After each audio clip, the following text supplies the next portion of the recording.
And I wrote this whole joke about this dude's eyeball talking. And when the punch came, and all this here, the Apollo, man, they went crazy. They lost their mind. I got a standing ovation, man. I walked off stage, man, just started crying.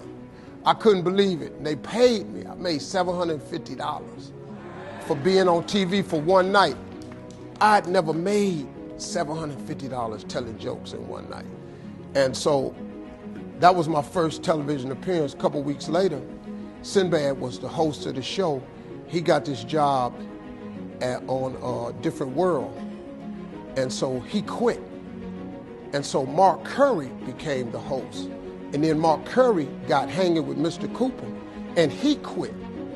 And they came to me and said, would you come back to New York and host amateur night for us to just try you out?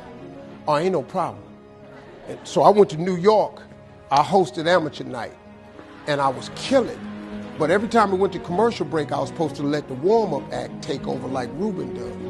But I knew not to let the warm-up act do that because he would change the attitude of the crowd because the Apollo was a wild place. So I stayed out there. I did the warm-up and the hosting. And I created a bond with that audience. And that's how I got on TV. It was my very first TV show. I hosted Showtime at the Apollo. I ended up being the longest running host in the history of Showtime Apollo. I did that show for 8 years. Nobody ever did it for 8 years. And that was my turn back moment. See, in your life, everybody has a turn back moment. You have a moment where you could go forward or you can give up. But the thing you have to keep in mind before you give up is that if you give up, the guarantee is it will never happen.